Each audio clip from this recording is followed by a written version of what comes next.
Mesdames, Mesdemoiselles, Messieurs, chers amis, bonsoir et bonne et heureuse année civile 2023. Je suis très heureux de vous retrouver, fort nombreux en ce début d'année. Je n'en avais pas de doute, sachant que la Kabbalah, le mysticisme juif avait une forte résonance, non seulement à Montpellier, mais dans notre région occitane. Et on va redécouvrir ensemble avec Julien Darmon ce soir pourquoi. Il m'est agréable d'excuser en préambule le maire de la ville de Montpellier, président de la métropole Michael Delafosse, Carole Delga, présidente de la région Occitanie-Pyrénées-Méditerranée, Myriel Aslevel, professeur émérite à l'université Paris Cap-Sorbonne, Charlotte Guy, président délégué de l'Institut Maïmonide Averroès-Topadaquin, saluer la présence de Roger Torjman, vice-président de l'Institut Maïmonide, et celle du rabbin Knafo, qui nous fait l'honneur et l'amitié, rabbin de Montpellier, d'être présent pour la venue de Julien Darmon. Alors effectivement, c'est la première conférence d'une série de 3 manifestations savantes du mois de janvier, outre Julien Darmon, qui interviendra donc autour de son ouvrage paru chez Albin Michel en 2017, L'Esprit de la Kabbale. Nous accueillerons lundi prochain, même heure, même salle, l'un des historiens de renom, la Brioute, à vos souhaits, l'un des historiens de renom de la Shoah en France, Georges Bensoussan, qui présentera son dernier livre, Un historien face à la justice, paru aux éditions L'Artilleur. Puis une semaine plus tard, dans 2 semaines, le 23, même lieu, même heure, nous accueillerons Myriel Aslevel, que j'évoquais à l'instant, qui est professeure émérite à la Sorbonne et présidente de l'Institut universitaire Maïmonide Averroès-Topadaquin, éminente antiquisante, une des spécialistes de l'Israël antique, de Masada, de Flavius Joseph, et elle présentera l'un de ses récents ouvrages sur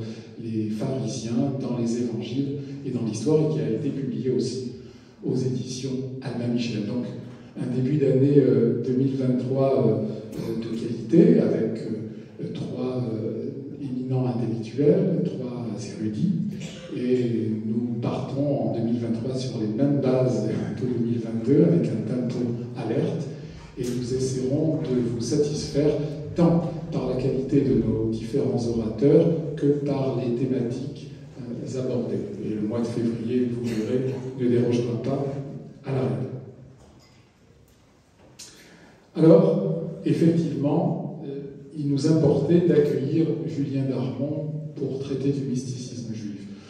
D'une part parce qu'on a reçu il y a quelques années l'un des plus grands savants en matière de recherche kabbalistique, le professeur Moshe Hidel de l'université Ibrahim de Jérusalem, celui-là même qui voulait faire passer le Baal Shem Tov d'un côté à l'autre des Carpates, de l'Ukraine à la Roumanie, ça c'était pour vous faire sourire, qui était intervenu sous ces voûtes gothiques médiévales de la Sainte Pétrarque pour traiter de Maïmonide, pour traiter du mysticisme juif. On a reçu d'autres éminents philosophes, théologiens, savants, par exemple Esther Starobinsky-Safran, que nous évoquions tout à l'heure dans la voiture avec Julien, qui était intervenu il y a quelques années à Maïmonide, et qui n'est autre que la fille du grand rabbin Alexandre Safran, d'heureuse mémoire, de mémoire bénie, qui a été le grand rabbin de Roumanie et le grand rabbin de Genève. Et d'autres intervenants se sont également exprimés sur cette période, sur ces thématiques. Paul Fenton, pour ne citer aussi Colette Sirat, ou encore Tony Lévy. Et Julien Darmon, aujourd'hui, sans le mettre mal à l'aise, est l'un des nouveaux spécialistes de la Kabbale, du mysticisme juif. Il a été effectivement l'élève de Charles Mopsik, excusez du peu, et vous vérifierez d'ici quelques minutes la brillance de son propos et la qualité de son intervention. Alors, quelques mots sur la résonance kabbalistique dans notre région. On a souvent eu l'occasion de le rappeler, notamment avec Roger dans le hors-série sur les Juifs d'Occitanie. Pourquoi le Languedoc est une terre de Kabbale? Pourquoi le Languedoc est-il une terre de Kabbale? Eh bien, selon Moshe Hidel, donc on a reçu à l'Institut Maïmonide, c'est vraisemblablement dû au fait que les premiers documents kabbalistiques de l'histoire de l'humanité émanent de Toussienne, de l'Académie du Rabbad, l'acronyme de Rabbi Avraham Ben David et de son fils Isaac Nabel. Et oui, si on peut monter encore plus haut dans le temps, les premiers documents kabbalistiques de l'histoire émanent de notre région au XIIe siècle, de cette académie dont il ne reste plus grand-chose, sauf une rue des Juifs à Vauvert qui s'appelait Postière au Moyen-Âge. Et quand on pose la question à l'universitaire israélien, pourquoi cela apparaît-il dans notre région, et bien, il précise que le XIIe est un siècle de renaissance dans les milieux chrétiens qui influencent fortement le monde juif, et que les traditions anciennes sont couchées noir sur blanc, j'allais dire sur papier, sur parchemin. Le fait que la provincia, entendez au Moyen-Âge Provence-Languedoc, est une région carrefour où circulent les idées, les styles de vie, les hommes, et donc effectivement on a pour lui l'une des réponses. Julien apportera d'autres précisions. Pourquoi, effectivement, l'Occitanie est restée à la postérité pour son apport en matière kabbalistique. Alors, avant que de lui céder la parole, vous le présentez brièvement. Il est docteur de l'École des hautes études en sciences sociales, le HESS. Je disais à l'instant, il est le principal élève de Charles Mopsik, grand spécialiste de la Kabbale et traducteur, entre autres, du Zohar, le livre de la splendeur. Julien Darmon enseigne le Talmud, la Kabbale, et prépare avec Jean Moutapat, directeur chez Albin Michel, on a reçu également à l'Institut Maïmonide cette double décennie, un ouvrage important, un ouvrage monumental, très attendu sur les Juifs de France, une publication qui sera naturellement présentée à l'Institut Maïmonide au dernier trimestre 2023. Avant que de lui céder la parole, j'aimerais remercier, comme à l'accoutumée, les médias qui ont annoncé la manifestation, Midi Libre, la Gazette de Montpellier, Radio Aviva et Academ. Je vous remercie.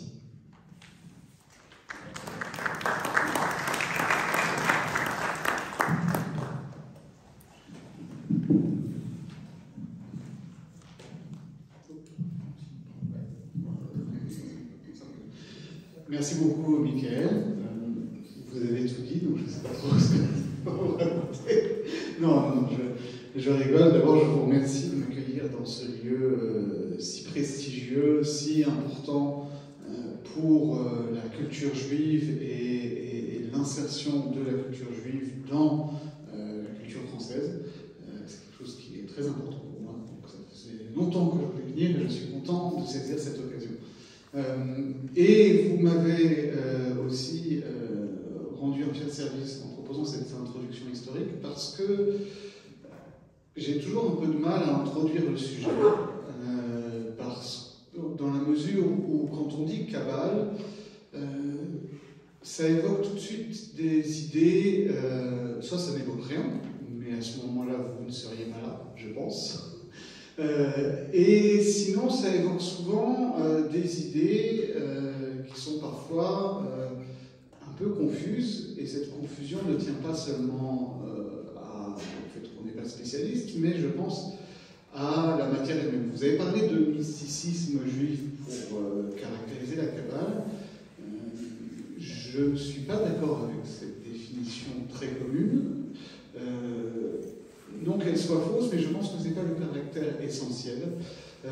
Mais le problème, c'est que vouloir définir la Kabbale comme ça de but en blanc, c'est déjà rentrer dans le sujet, et c'est en même temps ne rien dire. Peut-être que je suis trop hegelien à vouloir comme ça dire qu'on comprendra tout que quand j'aurai tout déroulé jusqu'à la fin. Mais l'entrée par l'histoire peut être utile pour comprendre de quoi il s'agit. Je vais quand même vous faire la grâce de poser une définition. Je pense que la Kabbale est avant tout une métaphysique juive, plutôt qu'une mystique ou un mysticisme. Et cette métaphysique, c'est-à-dire une discipline, un savoir, une science, osons le mot, en tout cas à l'époque, c'est tout à fait considéré comme ça, donc une science qui veut expliquer non pas comment est le monde, c'est la physique, mais pourquoi le monde est comme il est, pourquoi il fonctionne de cette manière, et donc d'où il vient et vers où il va. Et partant, puisque nous sommes dans le monde, d'où pourquoi sommes-nous au monde? Et puisque nous sommes dans le cadre juif, dans un cadre religieux, théologique, monothéiste, en quoi est-ce que Dieu est une réponse à ces questions-là, et qu'est-ce qu'on dit quand on dit Dieu?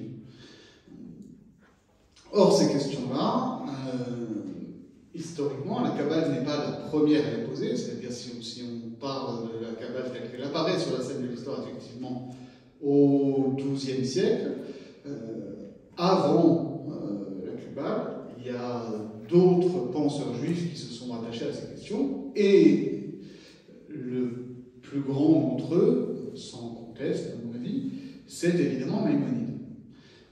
Or, il est vrai que la Kabbale naît ici, à Vauvert, c'est-à-dire à mi-chemin entre ici et Arles, pour vous situer.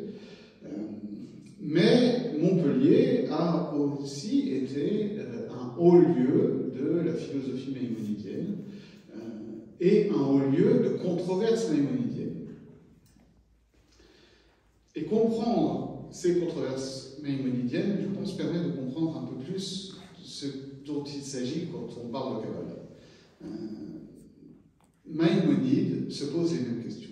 Maïmonide, son grand problème, c'est, on dirait aujourd'hui, en termes un peu galvaudés, concilier religion et science, mais à son époque, concilier religion et science, ça veut dire construire philosophiquement une théologie qui légitime, qui assoit rationnellement les postulats de la religion juive.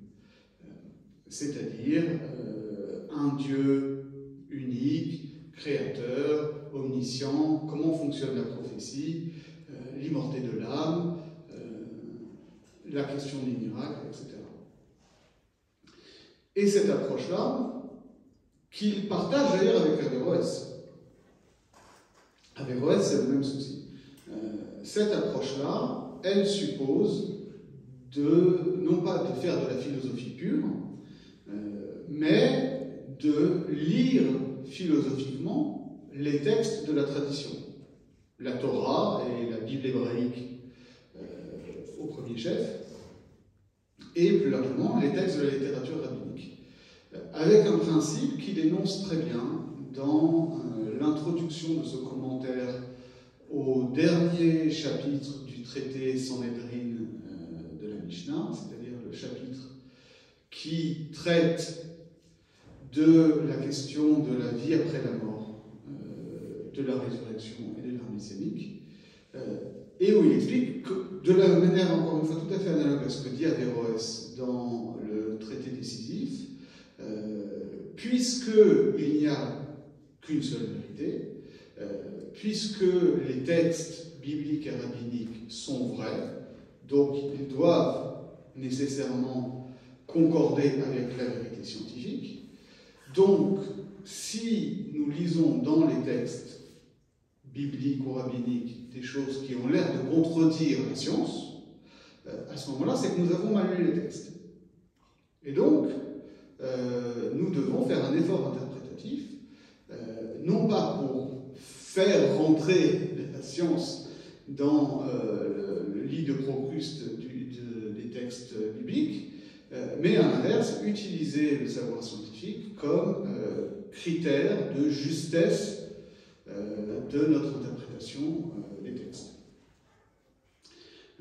Alors tout cela est tout à fait noble et cohérent, mais le problème, c'est que c'est beaucoup plus simple qu'il n'y paraît. Pas parce qu'il serait difficile de concilier les deux, mais au contraire parce que finalement, il est très facile et très tentant d'avoir une lecture ultra-rationaliste des textes bibliques, et finalement de tout ce qui va dépasser un petit peu d'un rationalisme étroit, pour le coup, eh bien, on va l'interpréter de façon allégorique. C'est-à-dire que, par exemple, on va interpréter tous les miracles comme simplement des visions ou des phénomènes naturels. Cette tendance-là, elle est très présente, en particulier à Montpellier, au XIIIe siècle. Et c'est ça qui suscite des controverses. C'est-à-dire que le principe en lui-même de dire qu'il faut qu'on ait une lecture qui fasse sens des textes bibliques, qui soient acceptables par la raison humaine, ça, les sages en soi n'ont pas d'objection, mais de vouloir avoir une lecture, aujourd'hui on parlerait hyper critique des textes bibliques, ça passe mal. Par exemple, il se trouve que j'ai travaillé un peu ce sujet, donc j'ai fait paraître un article dessus dans la revue des études juives sur la question du destin de l'âme après la mort et du jardin d'Éden. Maïmonide a des positions très radicales, c'est-à-dire qu'il explique que la vie après la mort, c'est la survie intellectuelle de l'âme, c'est-à-dire que finalement ne survit de l'âme que les idées qu'elle a actualisées dans son activité intellectuelle de son vivant. Autrement dit, ce qui survit de l'âme, c'est les idées qu'elle a produites, mais pas à l'individualité forcément.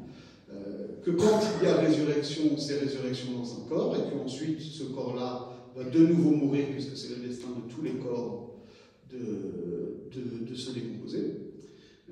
Et que par ailleurs, le jardin d'Éden dont on parle, ça n'a rien à voir, c'est un lieu terrestre, qui est un lieu particulièrement agréable, mais ça n'a rien à voir avec le destin de l'âme après la mort. Contre cela, Narmanide, grand maître catalan, de 2 générations après, dit mais enfin on a quand même énormément de textes rabbiniques qui nous décrivent en détail le jardin d'Éden, et pour le coup, il n'est pas possible d'allégoriser ces textes-là. Pourquoi? Dit-il, parce qu'ils sont trop détaillés. C'est-à-dire, si le jardin d'Éden était simplement une allégorie de la survie intellectuelle de l'âme, alors à ce moment-là, comment comprendre les descriptions extrêmement précises des différents types d'arbres, des dimensions, des portes d'entrée, des différents secteurs du jardin d'Éden? Donc, en cela, Narmanide dit, voilà, il y a une limite à l'allégorisation philosophisante de ce matériau rabbinique pour le coup. Et donc, on doit comprendre que ce jardin d'Éden n'est pas une allégorie, mais ça désigne une réalité. Mais c'est vrai que c'est une réalité qui n'est pas strictement matérielle. C'est ce que Henri Collin, qui a beaucoup travaillé ces questions-là côté islamique, appelle chez Ibn Arabi les mondes imaginaux. C'est le monde de l'imaginal, c'est-à-dire c'est une réalité intermédiaire entre le matériel et l'intellectuel. Ce sont des réalités spirituelles. Et bien après tout ce détour historique par la philosophie, le sujet de la Kabbale, ça va précisément être ça. C'est-à-dire ces réalités spirituelles, qui ne sont pas de simples allégories pour les vérités universelles de la philosophie, la philosophie aristotélicienne ou kantienne ou hegelienne, mais des réalités auxquelles on a un certain accès, qui ne passent pas par la seule raison, mais qui permet de rendre plus finement compte de la réalité de notre monde. Je regarde là parce que je parle et on a commencé à quelle heure? Ok, super. Et en réalité, c'est ça qui va être le sujet de la Kabbale.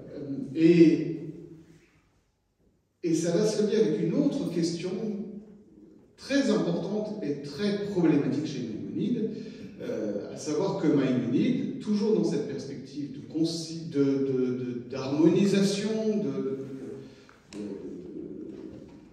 conjonction, voire de confusion entre les vérités de la philosophie et les vérités de la religion, dit, voilà, le Dieu de la Torah, le Dieu qui se révèle au Sinaï, le Dieu qui crée le monde, c'est l'être suprême des philosophes. Autrement dit, c'est cet être absolu être nécessaire, qui n'est pas définissable, qui est au-delà de toute définition, qui ne peut être appréhendé que négativement. Et donc, voilà. Et donc on a cette situation. Alors, Maïmonide n'est pas le premier à le poser, puisque dans l'Antiquité, déjà, certains philosophes grecs considéraient les Juifs comme un peuple de philosophes naturels, puisque, à l'inverse des autres peuples de l'Antiquité, ils adoraient un Dieu unique, et donc qui était pour les Grecs le Dieu de la philosophie. Mais il reprend cette identification à son compte. Alors, on est tellement habitué à ça que ça nous paraît évident, mais c'est pas du tout évident. Pas du tout.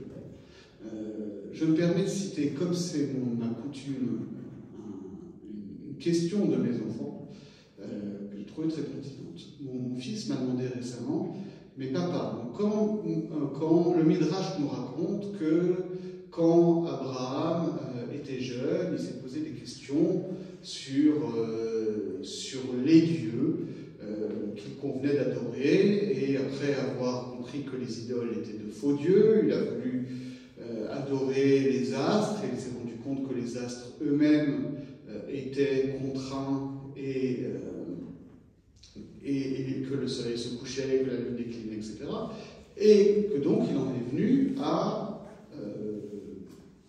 connaître l'existence d'un Dieu créateur unique. Très bien. Et mon fils me dit, d'accord, mais comment est-ce qu'Abraham il a su que ce Dieu, c'était Hachem? Autrement dit, comment est-ce qu'Abraham a compris que le Dieu unique créateur est identique au Dieu dans la Torah qui parle, qui libère les Israélites d'Égypte, qui fend la mer Rouge et qui donne la Torah? Ça, c'est une grande question. C'est une grande question, c'est-à-dire cette identité, pour le dire rapidement, du Dieu des philosophes et du Dieu de la religion. Et il y a une deuxième identité qui n'est pas évidente non plus. Et là, on rentre plus encore au cœur de la question philosophique. C'est en quoi est-ce que ce Dieu-là de la religion, je peux savoir qu'il est identique au Dieu qui est l'objet de mon sentiment religieux. C'est-à-dire qu'il y a certaines personnes qui sont, on va dire, pas pratiquantes, et qui vont vous dire, voilà, moi je crois en Dieu, je sens que Dieu est présent dans ma vie, je sens que Dieu me guide. Et à l'inverse, il faut le dire, il y a des gens, même je pense beaucoup de gens très pratiquants, et Dieu n'est pas forcément tellement présent dans leur vie. Il y a une éclipse de la présence divine dans leur vie. Et je pense qu'en tant que croyant, c'est une question qu'on ne peut pas contourner. Donc comment penser cette triple conjonction? Et là on rentre apparemment par la tangente, mais en réalité au cœur même de cette question de la Kabbale. Ça, c'est la grande question de la Kabbale. Comment est-ce qu'on identifie le Dieu infini, le surêtre qui fait être l'être, parler comme Heidegger, comment est-ce qu'on l'identifie au Dieu de la religion? Comment est-ce que tout cela peut imprégner notre sentiment religieux? Et comment, évidemment, tout cela est lié à la question de la création du monde, et comment est-ce que ça explique le monde tel qu'il est, et que ça explique le destin du monde. Et la clé de la Kabbale va être double. Elle va être d'abord de poser, effectivement, ce que vous connaissez, je pense pour la plupart, ce célèbre système des 10 séphirotes, c'est-à-dire d'un plérome de 10 émanations, de 10 attributs divins qui correspondent à 10 noms divins, et qui vont être, si on peut parler comme ça, mais c'est peut-être à cela que Rabbi Avraham Ben David de Posséon faisait allusion dans ses critiques sur la Mishneh Torah, qu'on pourrait appeler le corps de Dieu. C'est-à-dire que, évidemment, il ne s'agit pas d'un corps matériel, mais on pourrait dire que le Dieu infini est l'âme du divin, et ce divin infini inconnaissable, pour créer le monde et pour s'adresser à l'humain, se donne une forme. Cette forme-là, c'est son système de noms, son système d'attributs, qui fait que ce Dieu, en soi insaisissable, incompréhensible, va se montrer en nous comme un Dieu de miséricorde, comme un Dieu de justice, comme un Dieu de présence, comme un Dieu de sagesse, etc. Et l'autre clé qui est indissociable, c'est que le texte de la Torah, c'est-à-dire ce qui, d'après le credo juif, est la parole divine, puisque c'est la parole divine, c'est la parole créatrice, c'est-à-dire que, comme le dit déjà le Midrash des siècles avant l'émergence de la Kabbale, c'est par la Torah que Dieu crée le monde. Cette parole-là est à la fois notre texte biblique et n'est pas notre texte biblique. C'est-à-dire que la Torah, en tant que parole de Dieu, outrepasse le texte biblique qui, par définition, est fini, mais en même temps, parce que le texte biblique est l'expression la plus adéquate sur un mode fini de la parole divine, alors il recèle une infinité de sens. Et cette infinité de sens, dans sa couche la plus fondamentale, si vous voulez, dans sa trame, vous voyez, comme on aurait une tapisserie. Avant, vous avez une tapisserie avec des motifs, mais ce qui tient les motifs, c'est la trame. Et bien, la trame du texte biblique, c'est justement ce système des séphirotes, ou plus précisément, c'est cet enchevêtrement de noms divins. Et donc, la Kabbale, ça va, en quelque sorte, ça ne va être que ça.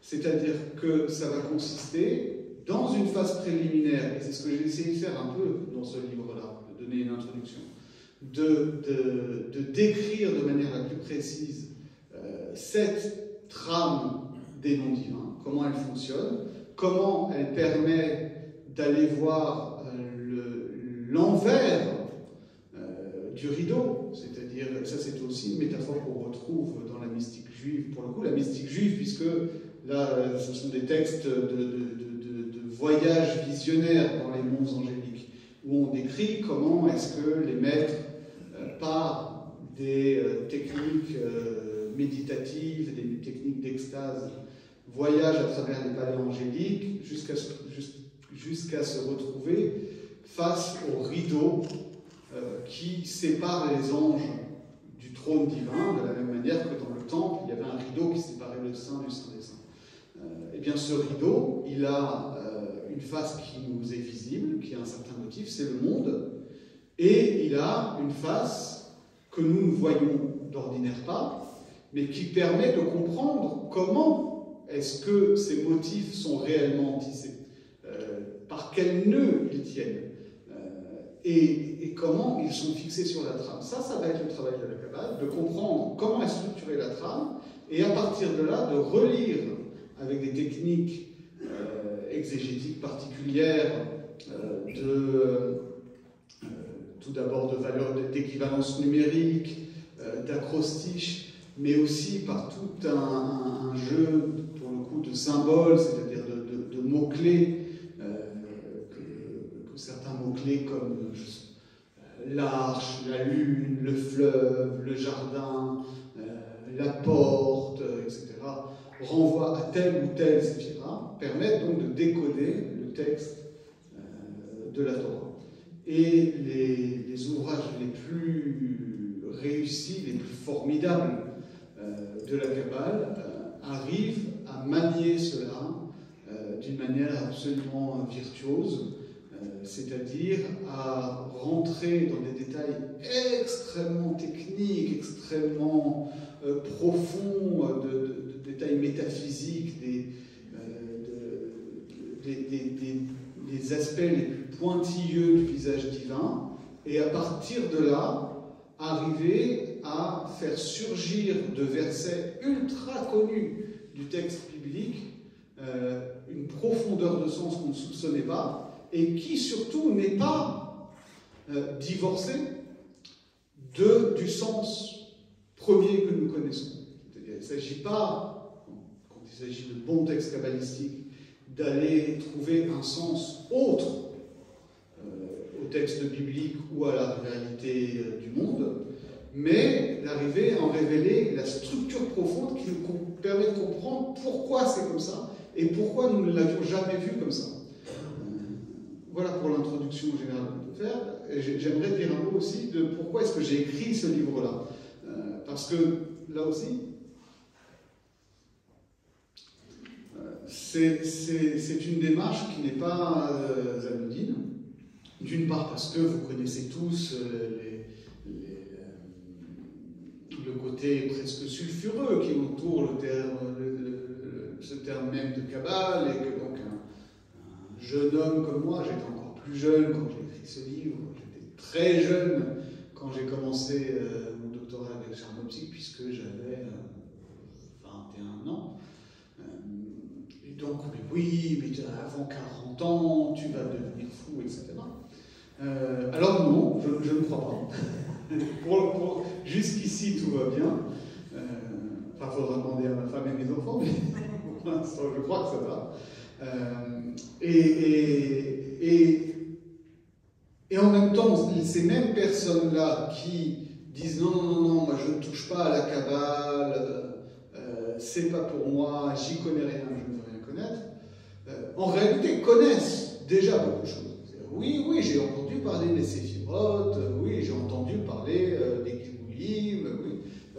Et au-delà de ça, dès que les gens sont un petit peu pratiquants, il y a énormément de choses que l'on fait aujourd'hui au quotidien dans la pratique juive qui, dans le détail de leur exécution, viennent de la tradition kabbalistique. Et donc, en réalité, les gens connaissent des choses. Donc, mon idée était de faire un livre qui constitue une introduction, un peu costaud, je le reconnais. L'objectif était de se démarquer des livres qui veulent vous faire croire qu'il suffit de lire un livre pour avoir compris la Kabbale. Non, ça ne marche pas comme ça. De la même manière qu'il ne suffit pas d'avoir lu un livre, aussi bon soit-il, pour avoir compris la physique quantique. Mais ce n'est pas pour ça qu'on ne peut pas faire un livre d'introduction à la physique quantique et de donner le goût.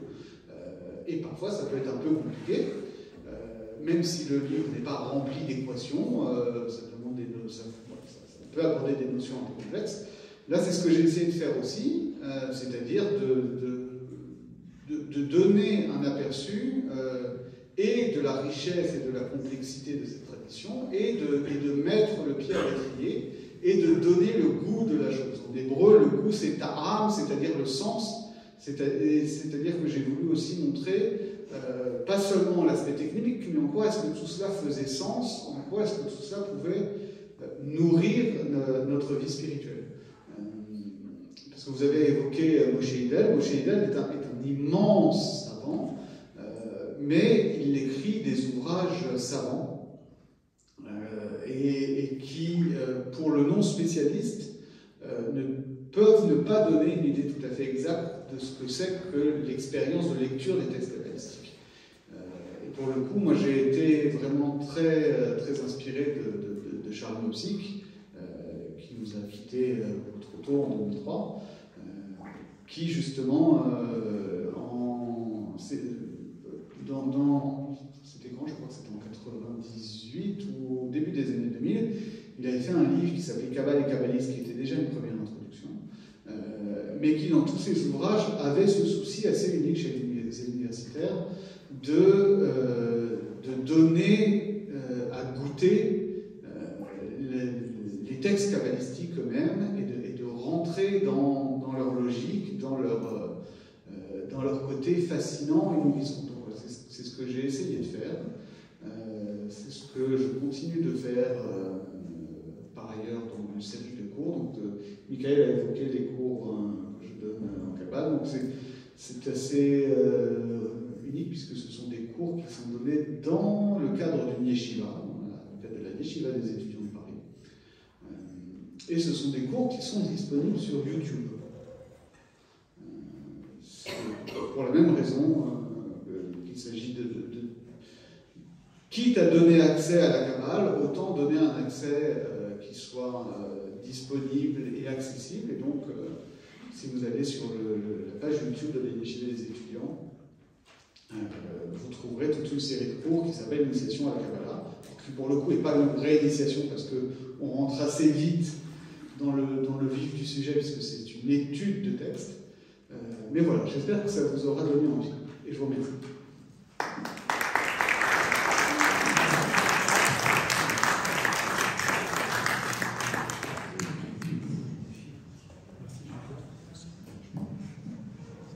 Merci Julien pour cette belle communication. On va lancer le débat. Tu évoquais tout à l'heure effectivement les controverses maïmonidiennes. On m'a rappelé brièvement qu'elles ont eu lieu ici à Montpellier en 2 temps, au début 13e, dans les années 1230, puis dans les années 1300. La première entendait effectivement mettre un frein à la diffusion du Moré Nevuchim, en hébreu du Dalalat al-Halin, en arabe du guide des perplexes, du guide des égarés. Il avait trouvé un écho certain à Montpellier et dans ses alentours. Rappelons que le guide avait été traduit par le fils Simon Samuel l'année même la mort de Maïmonide en 1204, et que 26 ans après, on est avant l'imprimerie, il faut du temps pour que les ouvrages soient diffusés. Il y a eu effectivement des disputes au sein même du judaïsme montpelliérain. Doit-on comprendre la Torah de Moïse à la lumière de la Sophia grecque, oui ou non? Et le rabbin de Montpellier, qui portait le nom de Shlomo ben Abraham, avait sollicité, bien qu'on était dans une période effectivement aragonaise et mallorquine, les autorités rabbiniques de Tzarfat, du nord de la France, pour qu'ils interviennent effectivement dans cette disputation. Et en hardi, il aurait même contacté les autorités ecclésiastiques ravies d'intervenir sur un tel sujet, parce que la conciliation de la foi et de la raison commençait également dans le christianisme, et on en est arrivé probablement, une destruction probablement par le feu, d'une copie du Moré Nevuchim, du guide des perplexes, du guide des égarés. C'est l'une des raisons pour lesquelles l'Institut d'études juives créé par Jean-Geoffrey Chardonnay et Samuel Sirat s'appelle Maïmonide, et l'une des raisons pour lesquelles Montpellier est jumelé avec Tibériade, puisque Maïmonide est censé être enterré effectivement à Tibériade. Et la deuxième controverse au début du XIVe, dans les 1300, c'était effectivement contre, de manière plus globale, plus générale, contre la philosophie.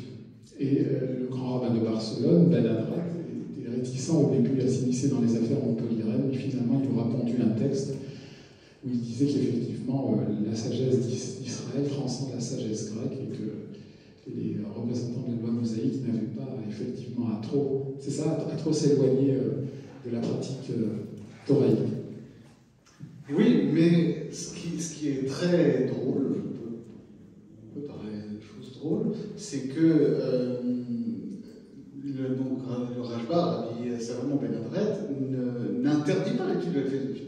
Il dit déconseille, en tout cas il dit il ne faut pas s'y consacrer avant l'âge de 20 ans. C'est-à-dire qu'il faut avoir fini ses études primaires de Talmud, etc., avant de pouvoir aborder ces doctrines-là qui, si elles sont abordées sans une bonne assise rabbinique, peuvent prêter à des mauvaises interprétations. Mais il reconnaît qu'en soi, parce qu'effectivement on est au milieu du XIVe siècle, Maïmonide est déjà cachérisé depuis longtemps.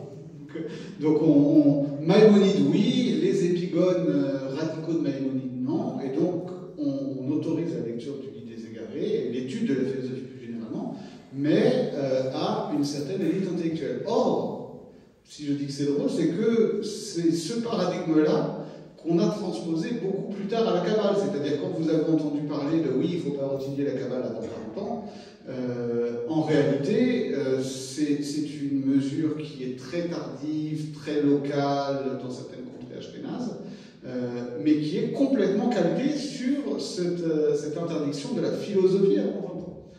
Donc il y a une filiation aussi à ce point-là. Et tu parlais tout à l'heure de Narmanide, Bonastrux Saporta, était son nom local, qui effectivement est intervenu dans la célèbre dispute de Barcelone, où il avait eu mal à partir effectivement avec Pablo Cristiani, qui était un juif apostat d'origine montpelliéraine. Il aura tellement bien défendu le judaïsme, qu'il aura la vie sauve et qu'il sera forcé à s'exiler vers la terre d'Israël et qu'il dira dans ses textes, dans ses mémoires, qu'il quittera sa patrie pour rejoindre sa patrie. J'aimerais te poser une question avant que de donner la parole à la salle. Tu indiques, page 10, les limites de l'approche universitaire du pionnier de la Kabbale, Gershom Shulam, dont il a été question, et dont Moshe Fidel n'est pas l'héritier, mais le continuateur, selon qui, pardon, la Kabbale serait synonyme de mystique juif, émergeant au XIIIe siècle comme réaction irrationaliste à la philosophie maïmonidienne pour finir résorbée au XVIIIe siècle dans le chassidisme. Alors, ma question est la suivante. Les spéculations ésotériques qui sont nées en Languedoc ont-elles fleuri en réaction à l'engouement philosophique des rationalistes maïmonidiens? Alors ça, c'est la question à plus d'1 million d'euros. Parce que on ne sait pas. Les tout premiers textes proprement kabbalistiques, c'est-à-dire qui parlent des séphirotes, c'est le Sefer HaBahir.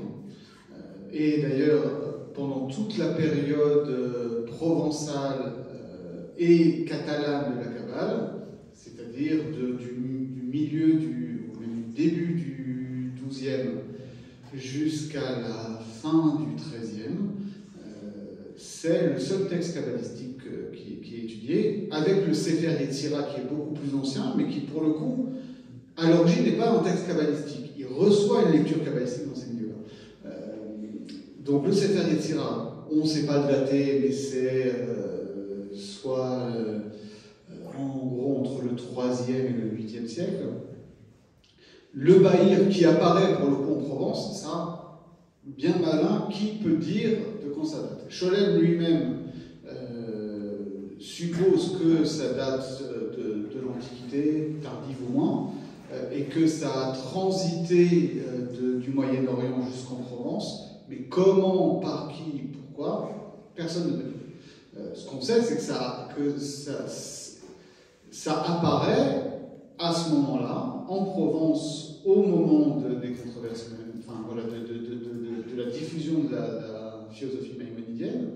Et si ça apparaît, c'est qu'il y a des gens qui les sortent, des gens qui les rendent publics, et il est certain que ce geste de publication de textes kabbalistiques, qu'ils aient été écrits 500 ans avant, qu'ils aient été écrits 50 ans avant, ou qu'ils soient écrits sur le moment, c'est une intervention dans ce débat. C'est-à-dire qu'on vient dire, attention, la métaphysique aristotélicienne n'est pas la seule théologie juive possible, et nous revendiquons une autre théologie, et nous la revendiquons comme authentique, contrairement à la philosophie aristotélicienne apportée par Maïmonide. Parce que chez Maïmonide aussi, mais il n'est pas le seul, quand Maïmonide parle de la philosophie, ou même tout simplement de la science, il est pour le coup un ultra-orthodoxe de l'aristotélisme. C'est-à-dire que ce n'est pas un philosophe pluraliste qui intégrerait différentes époques. Il est sur une stricte orthodoxie aristotélicienne. Et donc les textes kabbalistiques qui apparaissent à cette époque-là, oui, ne sont pas aristotéliciens, ça c'est sûr. Ne sont sans doute pas philosophiques au sens où ils n'ont pas une forme philosophique, mais comme le disait Charles Nopsik, ils témoignent d'un souci philosophique, c'est-à-dire qu'ils s'attachent aux mêmes grandes questions que la philosophie. Moi je suis un peu moins classe que Charles Nopsik et Moshe Fidel, j'ai tendance à employer une métaphore sportive, c'est-à-dire que pour qu'il puisse y avoir débat entre la Kabbale et la philosophie aristotélicienne, il faut qu'on débatte des mêmes sujets. De la même manière que si vous voulez faire un match de basket, il faut que les deux équipes jouent au même sport. S'il y en a un qui fait du basket et l'autre qui fait de la pétanque, il n'y a pas de match. Donc là, c'est la même chose. C'est-à-dire que oui, effectivement, la forme du discours est très différente, mais en réalité, le débat peut avoir lieu parce qu'on débat des mêmes grandes questions. Et de fait, ce qui va se passer par la suite, et même assez rapidement, à partir du, peut-être pas 14e, mais 15e et sûrement 16e siècle, c'est qu'on va réélaborer philosophiquement la théologie kabbalistique. De la même manière que Maïmonide avait philosophisé la Bible et la tradition rabbinique, les kabbalistes de la Renaissance vont philosophiser la Kabbale. Merci Julien. Et effectivement, la Provence, encore des Provences Languedoc, n'aura plus voix au chapitre, puisque les Juifs sont expulsés du royaume de France au XIVe siècle. Tu parlais du Sefer Abaïr. Et bien, le rabbin Avraham Ben David, le rabbin, et son fils Isaac Leveugle ont beaucoup œuvré pour la diffusion en Provence Languedoc du Sefer Abaïr. Y a-t-il des questions pour Julien Darmon? Des interventions?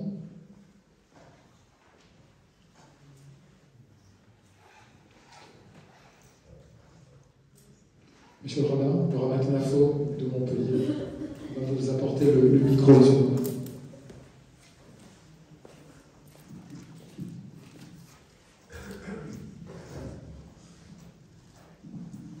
Merci. Tout d'abord, merci donc, pour cette belle introduction. Alors ma question est peut-être double. D'abord, revenir aux origines de la Kabbale.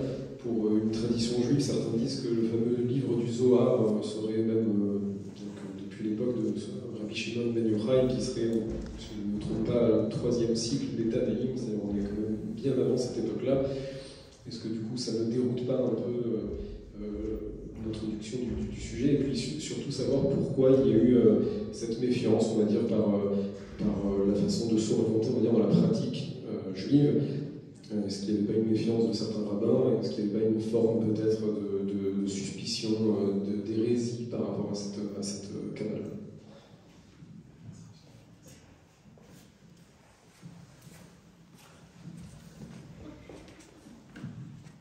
Ça, c'est la deuxième question à 1 million d'euros. Cette grande question de la datation du Zohar. Le Zohar, pour le situer rapidement, c'est un texte, ou plutôt un ensemble de textes, une bibliothèque, qui apparaît historiquement au XIVe siècle, dans l'ère essentiellement castilienne. Mais qui se présente comme à la fois comme un commentaire de la Torah, mais ce commentaire de la Torah est enchâssé dans une trame narrative qui met en scène des maîtres de la tradition talmudique, et en particulier Rabbi Shimon Bar Yochai, qui était un élève de Rabbi Akiva, donc ça le situe dans la deuxième moitié du IIe siècle de l'ère chrétienne, donc de Rabbi Shimon Bar Yochai et de ses disciples. Mais, et ça c'est une précision d'importance, il n'y a pas que Rabbi Shimon Bar Yochai et ses disciples qui parlent dans le Zohar, il y a aussi Moïse, il y a aussi Abraham, il y a aussi le prophète Élie, il y a aussi des maîtres de la tradition talmudique bien postérieure. Donc, on est dans un casting, j'ai envie de dire, qui est très large et qui transcende les époques. Et prenons-le justement par cet angle de la contestation. C'est vrai que quand le texte a été diffusé, ça a été présenté comme ça, c'est-à-dire il faudrait voir précisément. On a des témoignages, c'est-à-dire que ce texte est diffusé par Rabbi Moïse de Léon en Castille, et on a un témoignage de première main de Rabbi Isaac d'Acre, qui était un élève de Narmonide dont on a parlé, donc qui avait étudié, qui était à Acre en Eretz Israël, mais qui, justement, ayant entendu parler de ce livre du Zohar qui était diffusé par Moïse de Léon, est venu en Espagne faire son enquête. Et il a croisé Moïse de Léon à Avila, je crois, en disant d'où ça sort. Et il a dit ce sont des manuscrits anciens que j'ai reçus. Quand je serai rentré à Léon, on se retrouve chez moi et je vous montrerai les manuscrits. Manque de peau, quand Isaac Dacre s'est rendu à Léon, Moïse de Léon était mort. Et là, sa veuve disait à qui voulait l'entendre qu'en réalité c'était son mari qui avait tout écrit. Alors qui croire Moïse de Léon, sa veuve, qui œuvre dans la mystification ou pas. Isaac Dacre lui-même était convaincu que c'était des textes authentiques. Il y a eu des contestations par la suite, relativement peu nombreuses, il faut le dire. Et par ailleurs, mais plus tard, il y a eu l'affirmation du plus grand kabbaliste après le Zohar, Rabbi Yitzhak Luria, le Hari au XVIe siècle, à Safed, qui lui a dit tout le Zohar, c'est Rabbi Shimon Bar Yochai. Donc qu'est-ce qu'on fait avec ça? La façon dont je m'en sors, personnellement, mais je pense que ce n'est pas tout à fait légitime, c'est de dire que cette question de qui a écrit le Zohar historiquement est une question secondaire. Pour le Harizal lui-même, d'ailleurs, la façon dont je comprends ce que le Harizal veut dire, parce que Yitzhak Luria veut dire quand il dit que c'est Rabbi Shimon Bar Yochai qui a écrit tout le Zohar, c'est de postuler une unité octoriale du Zohar. C'est-à-dire, il dit il faut lire le Zohar comme un tout, et quand il y a des contradictions apparentes dans le texte du Zohar, alors on a l'obligation de trouver une solution à cette contradiction apparente, et on ne peut pas s'en sortir par une pirouette en disant bon bah oui, ce sont des textes de deux kabbalistes différents, donc c'est pour ça que c'est contradictoire.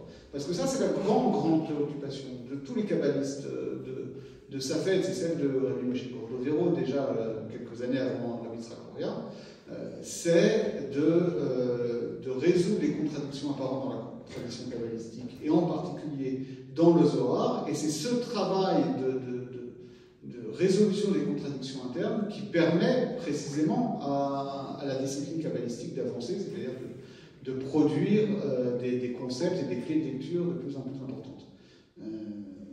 Mais par ailleurs, il y a des kabbalistes postérieurs qui ne sont pas moins orthodoxes que Yitzhak Luria. Je pense par exemple à Rabbi Isaac Yehuda Yechiel Safrin de Komarne, grand maître chassidique, grand mystique visionnaire pour le coup, et grand commentateur du Zohar, qui dit bon, on voit bien que par exemple Tikkuné Zohar, c'est pas écrit par Rabbi Shimon Bar Yochai, le personnage historique, mais dans le texte lui-même, c'est sans surlire le texte, mais juste en étant attentif à la narration du texte, on voit que c'est un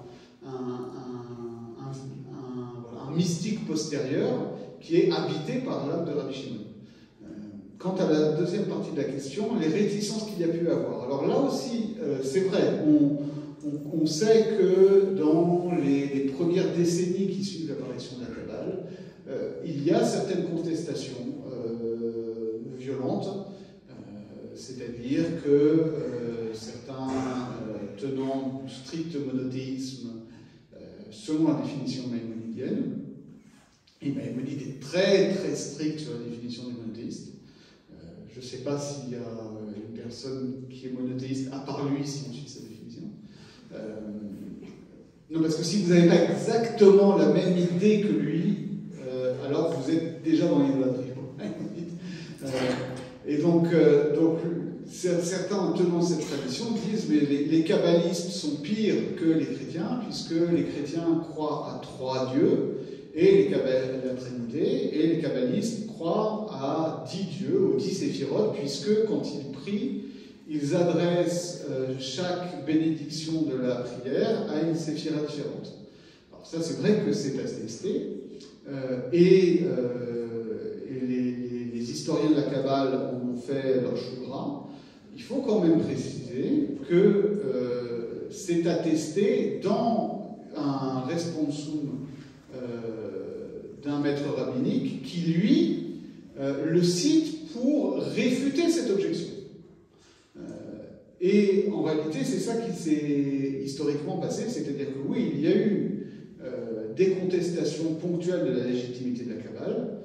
Donc, il y en a eu au Moyen-Âge, il y en a eu à la Renaissance avec Arié de Modène, il y en a eu au XIXe siècle au Yémen avec Yahya Karafer, mais sans porter de jugement de valeur d'ailleurs sur les arguments des uns et des autres, il faut reconnaître que ça a à chaque fois été une voix minoritaire.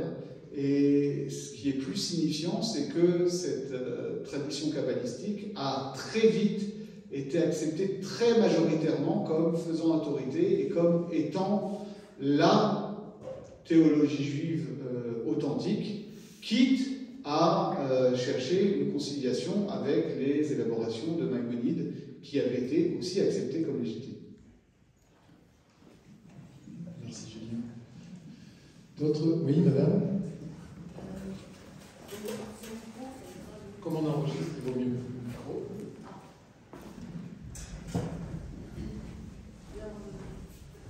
Merci pour cet éclairage, M.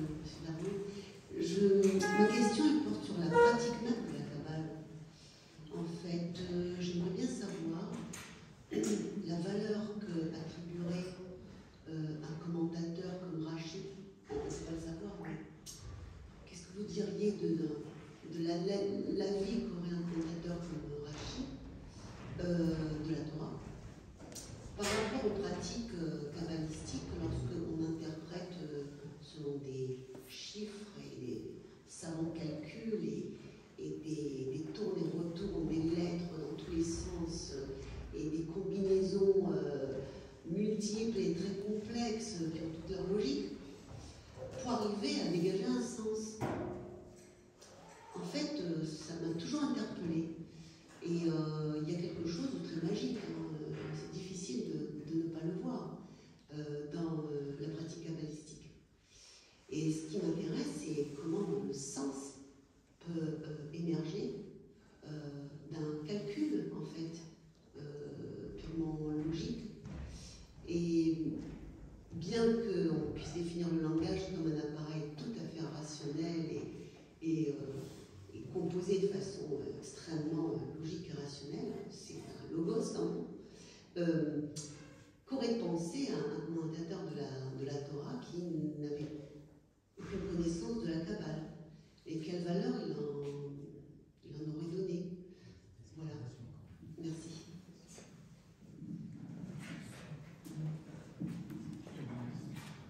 Merci de votre question. Il y a deux aspects dans la question. Il y a un aspect, encore une fois, historique, et il y a un aspect exégétique pour le problème de la pluralité des sens. Alors, d'une part, il faut savoir que, effectivement, Rashi est le plus grand commentateur. Il n'est pas le seul, et c'est intéressant de voir que si on prend les différents commentateurs, ils se sont situés différemment par rapport à cette question-là. Et ils n'ont pas ignoré la Kabbale, et ils n'ont pas ignoré les traditions ésotériques qui pouvaient exister à leur époque, même avant l'émergence de la Kabbale proprement dite sur la scène historique. Pour prendre Rashi, tout d'abord. Rashi, c'est vrai qu'il revendique de donner le pshat, c'est-à-dire le sens premier du texte. Mais il le fait quand même d'une manière très particulière, c'est-à-dire que son recours premier, c'est d'aller puiser dans la tradition rabbinique ancienne, dans la tradition midrashique, talmudique, les commentaires qui existent déjà, pour aller choisir celui qui lui paraît le plus éclairant pour le pshat. Mais pour le coup, sa lecture n'est pas toujours très littérale. Il ne se restreint pas à des règles qui seraient celles qu'énonce, par exemple, un commentateur beaucoup plus tardif du milieu du XIXe siècle qui s'appelle Meir Malbim. Le Malbim dit pour que un commentaire puisse être dit pshat, il faut que ça ne torde pas la grammaire, il faut que la grille de lecture qui est adoptée soit cohérente du début à la fin d'un récit, et il ne faut pas qu'on aille chercher des principes explicatifs en dehors du texte. Donc Rashi, c'est pas forcément comme ça.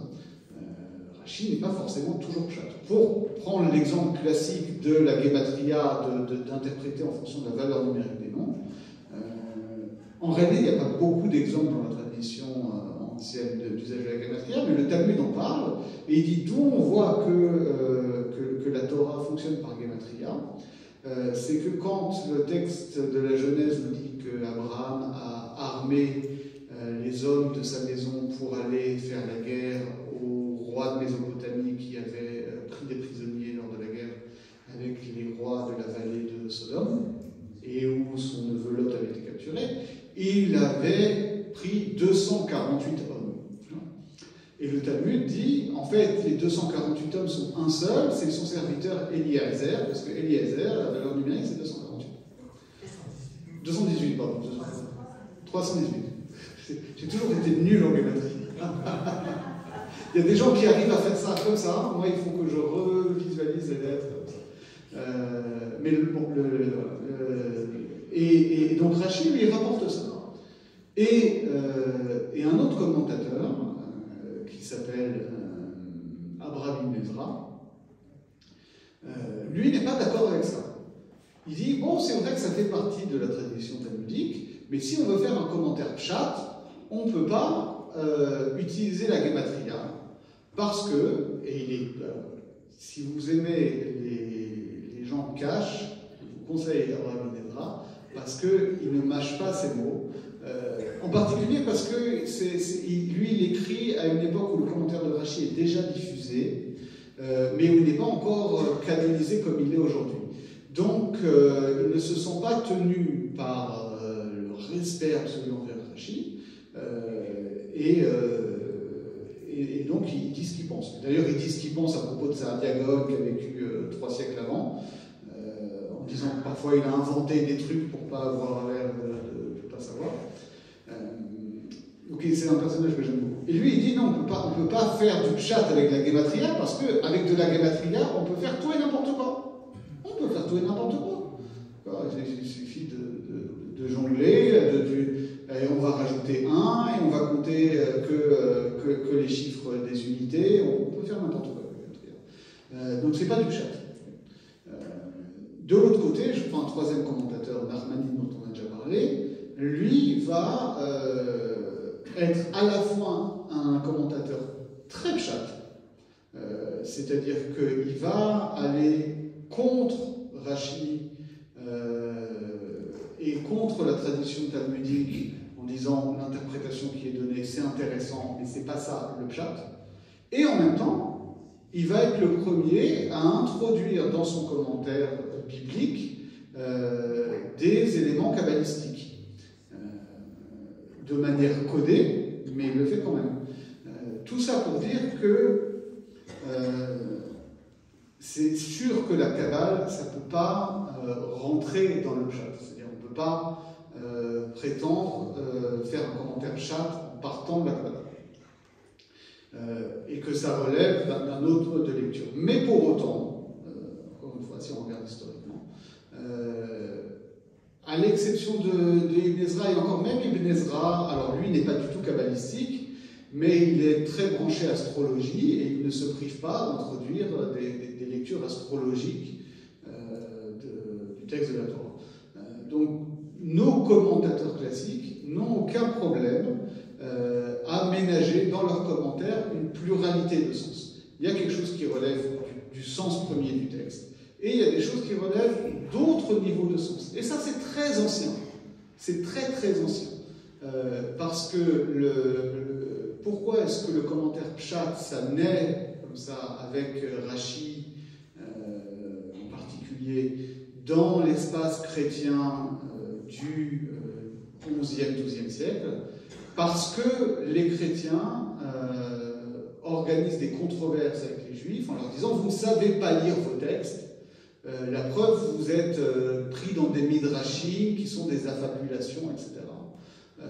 Et donc, vous ne savez pas lire la Torah, donc vous êtes dans l'erreur, donc reconnaissez la vérité chrétienne. Donc le discours pshat sur la Bible, il s'élabore comme ça, pour répondre aux accusations des chrétiens. Mais ça ne veut pas dire qu'on donne congé aux autres modes d'interprétation. Et à l'inverse, si on remonte beaucoup plus loin au début du IIIe siècle de l'ère chrétienne, à l'inverse, les premiers exégètes et théologiens chrétiens accusaient les juifs de ne pas avoir de lecture spirituelle des Écritures, d'être collés à la lettre. On connaît les paroles de Paul qui en fait ne disent pas ça, mais qui sont comprises comme ça à l'époque. Et contre ça, Origène, qui est le vrai fondateur de l'exégèse chrétienne spirituelle, témoigne, lui, que oui, il y a une tradition juive de la lecture spirituelle de la Bible. Donc, les deux ont toujours coexisté. On a mis l'accent sur l'un ou sur l'autre, mais de tout temps, il y a eu, et je pense que c'est une nécessité intrinsèque à toute exégèse d'un texte sacré, c'est-à-dire qu'il faut rendre compte à la fois de ce que dit le texte dans son sens premier, et en même temps, c'est un texte qui doit nourrir spirituellement, et qui donc recèle une infinité de sens. Le Zohar a une très belle formule à ce sujet-là. Il dit les récits de la Torah, tout ce qu'on nous raconte avec Abraham, Moïse, le veau d'or, la guerre contre Midian, etc., tout ça, ce sont les vêtements de la Torah. Le corps de la Torah, ce sont les lois qui sont données dans la Torah. Et les enseignements kabbalistiques, c'est l'âme de la Torah. Et on a besoin des trois. On a besoin, pour que ce soit une Torah vivante, avec laquelle on puisse interagir, avec laquelle on puisse discuter, qu'elle ait une âme, qu'elle ait un corps et qu'elle se présente pas nue, mais habillée. Le problème, c'est quand on a des gens qui confondent les vêtements avec le corps, ou qui croient que la Torah n'est qu'un corps, mais qu'elle n'a pas d'âme. Ou à l'inverse, que finalement, ce qui est important, c'est que l'âme et pas le corps. Et en réalité, il faut comprendre, c'est ça le projet profond de la Kabbale, de comprendre comment est-ce que cette métaphysique s'incarne dans les lois de la Torah, et comment les récits de la Torah sont le vêtement qui épouse les contours de ce corps.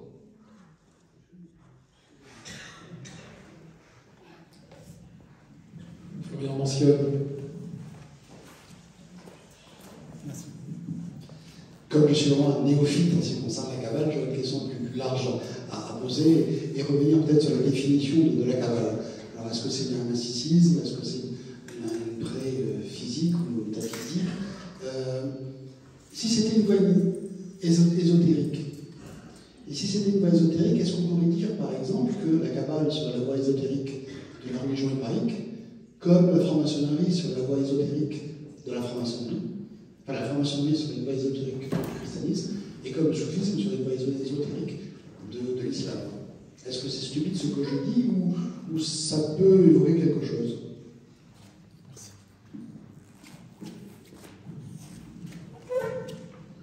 Non, vous avez donné une excellente définition, c'est comme ça que moi je le définis aussi, c'est un ésotérisme, c'est l'ésotérisme juif, c'est-à-dire ésotérisme, encore une fois, il faut bien le définir, ça n'a rien de lumineux, mais c'est quelque chose qu'on retrouve aussi dans la tradition philosophique d'ailleurs, c'est-à-dire que chez Platon et chez Aristote, il y avait un enseignement exotérique, c'est-à-dire ce qui était diffusé au plus grand nombre, et il y avait un événement ésotérique qui était réservé à un cercle plus restreint de disciples, pas parce qu'on veut cacher des choses, mais parce que effectivement, on sait, et ça passe mal aujourd'hui dans une modernité héritière des Lumières qui estime que tout le monde peut tout comprendre, mais dans la tradition pré-moderne, on considère qu'effectivement, non, il y a des choses que tout le monde n'est pas capable de comprendre. Alors ça ne veut pas dire qu'on est des gatekeepers, comme on dit aujourd'hui en anglais, qu'on est les gardiens du temple et qu'on veut empêcher les gens de rentrer, mais c'est tout simplement que oui, c'est vrai, bon, déjà on constate qu'il y a des gens qui peuvent passer toute leur vie, ou une grande partie de leur vie, à ne jamais se poser ces questions-là. Vous qui êtes là, je suppose que vous avez une sensibilité à ces vibrations métaphysiques des grandes questions de Dieu, de l'âme, du monde, de l'histoire, du sens de la vie, etc. Il faut reconnaître qu'il y a des gens qui passent complètement à côté de ça de toute leur vie et ils grandent bien leur face. Hein. Aucun jugement de valeur. Et de l'autre côté, il peut y avoir des gens qui sont intéressés par ces questions-là, mais qui n'ont pas encore ni la maturité spirituelle, ni la stabilité psychologique aussi, il faut le dire, ni tout simplement les prérequis en termes de savoir pour pouvoir appréhender ces choses-là dans les bonnes conditions.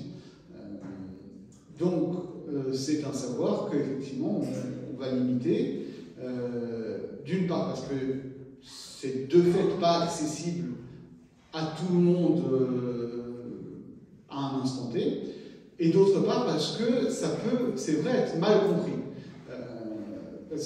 Parce que les textes kabbalistiques vont justement se prévaloir de cet ésotérisme, du fait que ça ne va être diffusé qu'à des gens qui sont capables de comprendre de quoi on parle, pour, en retour, se permettre des audaces stylistiques, narratives assez folles. C'est-à-dire que vous allez, par exemple, si on est dans la théologie exotérique classique, on va dire bon, toutes les descriptions de Dieu dans la Bible sont des métaphores, des allégories. Évidemment, Dieu n'a pas de corps, donc quand on parle de la main de Dieu, c'est une allégorie. Quand on parle de la vision de Daniel comme un vieillard avec une barbe blanche sur un trône, c'est une allégorie, etc. Ça, c'est la doctrine classique qui s'est d'ailleurs d'abord développée en islam avant d'être récupérée par la théologie juive classique. La Kabbale va renverser ça sur sa tête. C'est-à-dire, maintenant qu'on a admis que, bon, évidemment, Dieu n'a pas de corps, Dieu est au-delà de toute description, etc., qu'est-ce qu'on fait de ces descriptions-là? Eh bien, pour le coup, on va les prendre d'une manière à la fois ultra-allégorisante et ultra-littérale. C'est ça le génie de la lecture kabbalistique, c'est que la lecture la plus élevée va finalement celle qui prend les choses vraiment au pied de la lettre. C'est-à-dire que quand on décrit Dieu avec une barbe, eh ben oui, Dieu a une barbe.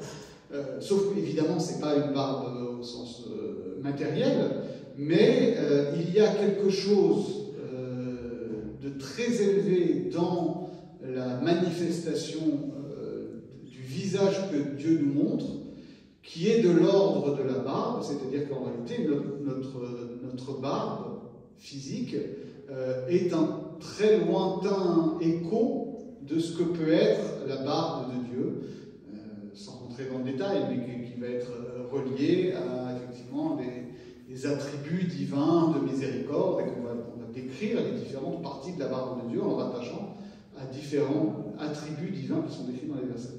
Donc, mais vous voyez bien que tout de suite on se heurte à une difficulté quand on essaie d'expliquer ça, parce que si je vous explique ça là, sur un pied, la barbe de Dieu, sans qu'on s'assoie pendant des heures et des heures à essayer de décortiquer et à faire sens de ces textes qui parlent vraiment de ça, et à admettre pendant des heures qu'on ne comprend rien, qu'est-ce que ça nous raconte, c'est un peu difficile. Et de fait, la pratique de l'étude des textes kabbalistiques, c'est souvent ça, c'est que on comprend rien. On croit comprendre, et plus on étudie, et plus on se rend compte qu'on ne comprend rien. Mais dans ce processus par lequel on prend conscience qu'on ne comprend rien, on apprend quand même beaucoup de choses sur le monde, sur l'âme, sur qu'est-ce que c'est que vivre de manière juste, qu'est-ce que c'est qu'essayer de progresser dans sa relation avec Dieu. Donc c'est déjà beaucoup. Et par rapport à la franc-maçonnerie ou au soufisme, Oui, c'est-à-dire, alors le soufisme c'est très divers, mais c'est sûr que ce qui se rapproche le plus de la Kabbale, c'est les Futuhat al-Makkiya de Ibn Arabi, les illuminations de la Mecque, etc. Le texte du Zohar en particulier est vraiment unique dans sa forme, mais ce qui s'en rapproche le plus, c'est les illuminations de la Mecque de Ibn Arabi. Et la franc-maçonnerie, est apparue beaucoup plus tard, et pour le coup, elle a énormément puisé au fond kabbalistique qui était déjà passé dans le patrimoine des ésotéristes chrétiens depuis la Renaissance, puis de la Mirandole, Johannes Reuchlin, Guillaume Postel, etc. Donc la franc-maçonnerie a hérité de ça. Alors après, est-ce que la franc-maçonnerie est un ésotérisme chrétien? Ça, il faudrait en parler au pape. Je ne sais pas si l'interdiction a été levée. Mais oui, on est tout à fait dans cet ordre-là. On pourrait faire le parallèle avec le bouddhisme aussi, d'accord? C'est-à-dire que, évidemment, on est dans des réalités culturelles beaucoup plus hétérogènes, mais toute chose égale par ailleurs, ça peut ressembler au bouddhisme tantrique dans son approche justement non dualiste de la réalité, de donner un contenu méditatif au rituel, etc. On va finir avec une ou deux questions. J'aimerais te questionner sur cette hypothèse ancienne de contact entre les kabbalistes provence-languedoc et les albigeois et les cathares. Alors ça, je vais me réfugier derrière justement Moshe Hillel et Gershom Scholem, parce que si ma mémoire ne me dessert pas, il me semble que c'était le sujet que Gershom Scholem avait refilé à Moshe Hillel quand il était son étudiant en lui disant « Allez voir s'il y a quelque chose à trouver de ce côté-là ». Parce qu'effectivement, c'est la même région, c'est la même époque, est-ce que c'est proche? C'est très difficile à dire. Mais en tout cas, historiquement, moi je dit, j'ai rien trouvé. Et tous ceux. Alors, moi je ne suis pas spécialiste des cathares, et là c'est vraiment quelque chose qui demanderait. Ce serait un travail de fou. C'est-à-dire, il faudrait déjà bien circonscrire le sujet pour déterminer exactement de quel texte on parle, de quels individus on parle, de quel lieu on parle, de quelles années on parle, d'un côté comme de l'autre. Mais à ma connaissance, rien n'a été au-delà, effectivement, de considérations très générales, c'est-à-dire que la région, à l'époque, est plus éloignée des centres de pouvoir royal qui sont en train de se centraliser de plus en plus, de pouvoir royal ou ecclésiastique qui exerce un contrôle de plus en plus important. Et donc, effectivement, les choses peuvent s'épanouir plus facilement dans cette région-là. Au-delà de ça, c'est très très difficile à dire. Je pense qu'on peut exclure un contact direct, au sens où je ne vois pas vraiment les kabbalistes provençaux, qui sont quand même, à part ça, des juifs très très orthodoxes et exclusivistes, d'une part. Et de l'autre côté, les cathares, qui sont aussi un groupe très exclusiviste, c'est-à-dire qu'ils sont les seuls élus et tous les autres sont réprouvés. Je les vois mal collaborer de manière collégiale. Qu'ensuite, il y ait eu des choses qui aient pu circuler, des idées, tout ça, pour le dire, il faudrait vraiment identifier quel canot précis ça a pu avoir et quelle était effectivement la diffusion des doctrines kabbalistiques dans les tout premiers siècles, des premières années. Et de l'autre côté des albigeois, qu'est-ce que les non-cathares pouvaient connaître de la doctrine cathare à cette époque-là. Oui, je faisais référence à Shulem Shachar, qui avait écrit dans l'ouvrage de 1977 de Blumenkrantz, Juif et judaïsme, effectivement en Languedoc, et elle avait émis l'hypothèse d'idées communes entre les écrits cathares, je cite, la forte connotation gnostique et les commentaires d'Abraham Aboulafia sur le livre de la création. On va prendre une dernière question parce qu'il se fait tard et que notre ami doit d'ailleurs aussi être interviewé par Radio Viva. Oui, au fond.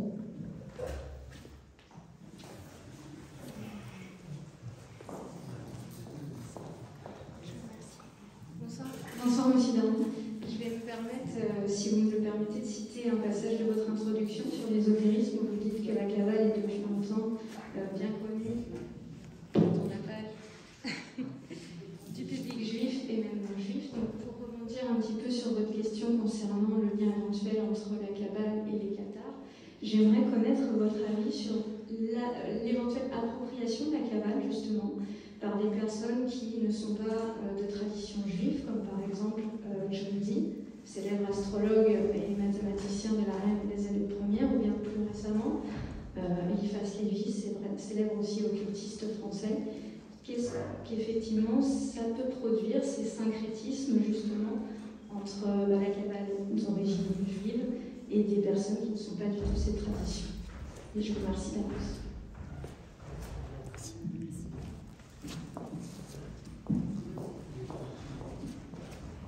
Merci pour cette question.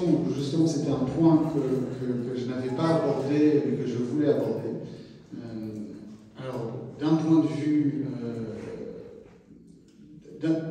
de vue strictement juif, si c'est défini comme un ésotérisme, c'est sûr que c'est problématique que des non-juifs s'intéressent à la Kabbale.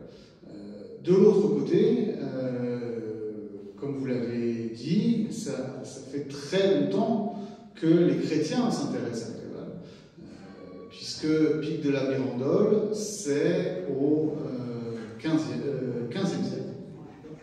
Donc c'est avant l'imprimerie, il faut comprendre ça, c'est avant l'imprimerie.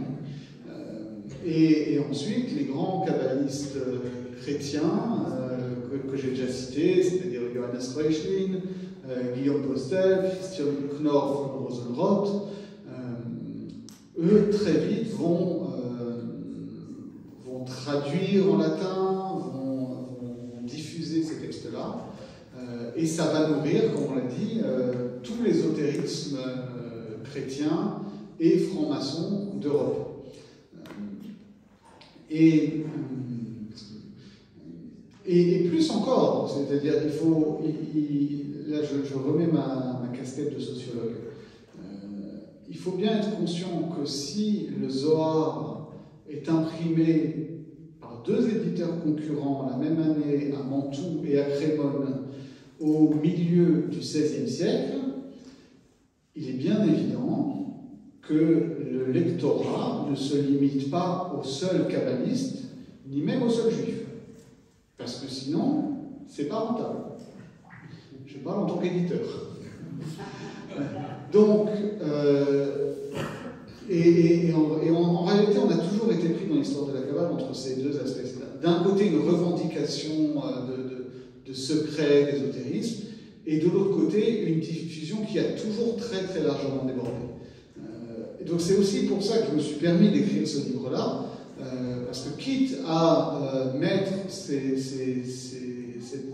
savoirs-là sur la place publique, autant que ce ne soit pas trop mal fait. Parce que vous avez cité Eliphas Lévy, donc on a pu citer Eliphas Lévy, Papus à une autre école, à quelques années d'écart, tout cet occultisme français de la fin du 19e, début du 20e, c'est adorable, mais c'est du grand n'importe quoi. C'est du grand n'importe quoi au sens où effectivement ce sont des gens qui sont, contrairement à Postel ou à Rosenroth ou à Reuchlin ou à Pic de la Mirandole, qui ont leur interprétation, mais qui sont quand même bien formés à ces textes-là. Guillaume Postel, il traduit le Zohar en latin. Von Rosenroth, il traduit les textes laurianiques en latin. Donc c'est des gens qui connaissent leur matière quand même. Eliphas Lévi, c'est du grand n'importe quoi. Aujourd'hui, c'est libre de droit, donc aujourd'hui c'est réimprimé dans des éditions à bas coût, donc ça va vous coûter 9 € si vous voulez voir à quoi ça ressemble. Les lettres hébraïques sont complètement mélangées. Il ne connaît pas l'hébreu. Donc c'est quelque chose qui malheureusement, voilà, c'est un peu délité à ce moment-là. Mais ça a toujours été une tradition très française. Je parlais à Michael la dernière fois tout à l'heure qu'il y a un récit de voyage d'un émissaire de Terre Sainte au XVIIIe siècle, dans les années 1770-1780, qui s'appelle Chaim Yosef David Azoulay, le Chida, qui n'est pas n'importe qui, parce que alors, il fait la tournée de la Méditerranée pour récolter des fonds pour la yeshiva de Hebron, mais par ailleurs c'est un très très grand talmudiste, c'est un immense kabbaliste, c'est un encore plus grand bibliophile. Et il passe à Paris comme ça dans les années 1780, et il raconte qu'il est reçu par M. Fèvre, qui est le conservateur des manuscrits hébraïques à la Bibliothèque royale, et que M. Fèvre a à cœur de lui montrer les manuscrits kabbalistiques de la collection du roi, et il veut absolument parler avec lui de textes de Kabbale et d'angélologie, et donc lui est un peu gêné, parce qu'il se rend compte que c'est alors autant les textes kabbalistiques authentiques, ça l'intéresse, autant que la Kabbale chrétienne dont pour lequel Fèvre se passionne, il trouve que c'est vraiment n'importe quoi. Et puis, il est aussi sollicité par des aristocrates, notamment une riche marquise qui lui explique comme ça qu'elle adore la Kabbale, l'interprétation biblique, et qu'elle parle avec les anges, mais vous savez, j'aime beaucoup les Juifs, j'ai donné beaucoup d'argent pour les Juifs d'Avignon, etc. Et lui, il dit, bon, moi je l'écoute parler poliment, débiter ses billevesées, mais c'est du n'importe quoi. Et tout ça à cause de ce Baal Shem de Londres qui s'est amusé à diffuser des soi-disant seraient kabbalistiques à toute cette aristocratie européenne. Et donc, voilà, tout ça pour dire que, qu'on apprécie ou pas, ça a une très très ancienne histoire, et ça fait aussi partie de l'histoire de la Kabbale. C'est mes interprétations et cette diffusion dans des milieux beaucoup plus larges que ce que les kabbalistes eux-mêmes auraient sans doute souhaité. Oui, mais Madonna, c'est la même histoire. C'est la même histoire qui se continue. C'est-à-dire que c'est des gens qui, à la base, avaient une tradition kabbalistique authentique, et puis un jour, ils se sont dit, ce serait quand même beaucoup plus prestigieux et beaucoup plus lucratif aussi que de diffuser ça au plus grand nombre et de vendre des formations, etc. Mais ça ne doit pas décourager l'étude sérieuse. Je terminerai par une histoire drôle de Shra. Vous connaissez Shra, c'est un personnage sage et comique de la tradition méditerranéenne, où il y a justement un sultan qui lui dit mais on me parle de la Kabbale, menez votre enquête, qu'est-ce que c'est la Kabbale? Alors il mène son enquête, et il va voir le sultan, au bout de 2 semaines, il dit je sais ce que c'est la Kabbale, c'est une carotte. Non, une carotte. Il dit oui, c'est une carotte, parce que ce qu'on m'a expliqué, c'est que ça intéresse beaucoup les ânes, mais la partie la plus intéressante est cachée.